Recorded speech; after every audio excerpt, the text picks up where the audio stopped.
Sometimes all the inspiration you need in the world is right in front of you. You just haven't noticed it yet.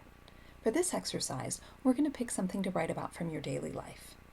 You probably want to pick something that's got a little bit of possibility in it. Even if you're feeling totally dry, you're going to know that like a fun knick-knack from a trip is going to be easier to write about than a paperclip. What I want you to do first is take an object and hold it in your hands if you can. I want you to describe it using all of your senses. What does it look like? Tell me about its shape, its size. Is it heavy? Is it light, smooth, rough, cool, hot? What does it smell like? Does it taste like anything? Does it make any sound? Explore all of your senses as you're going with this. This is a tape dispenser, for example. If I stopped there, I would be taking all the lyricism out of this exercise. This is a heavy tape dispenser, surprisingly heavy. It's green. It's got this really cute little vintage appeal to it. Definitely vintage colors and kind of got a cute little face. And it's got a really nice texture, but it's smooth and it's glossy.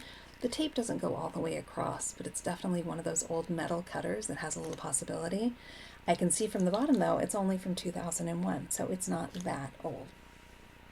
So next I want you to think about the story behind that object. You have a lot of creative license here. You could start with who made it or where it was made. You could start with where it was purchased or how it was acquired. Maybe someone interesting gave it to you for an interesting reason. This doesn't have to be true. You can make it up as you go. You're a writer, right? This is the fun part. Write something that makes you happy. I promise I'm not going to come over and fact check you.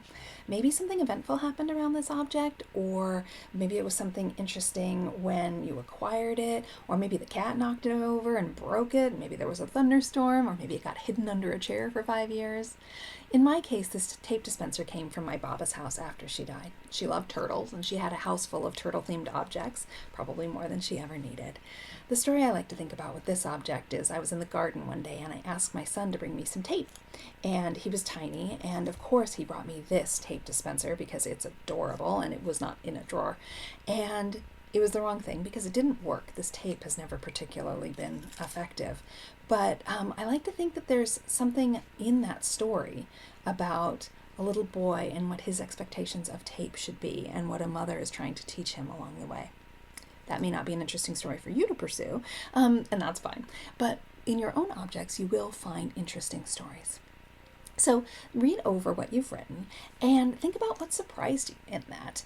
It's a great time to take notes about while you're reading, because not only have you been practicing your descriptive skills, you're going to be letting your brain rest enough to find your flow and maybe spark some creative ideas that you didn't know were hanging out there. Remember that detail is a really good way to slow your reader down. The kind of detailed observation you've just made with your object is going to signal to your reader that you're doing something important right now and they should focus on you and your writing. It can also be overwhelming if you do too much of it. Hello, Proust. Like any tool, you want to learn to use it well. I'm so excited thinking about the creative work you're going to start with this lesson. What object are you going to choose?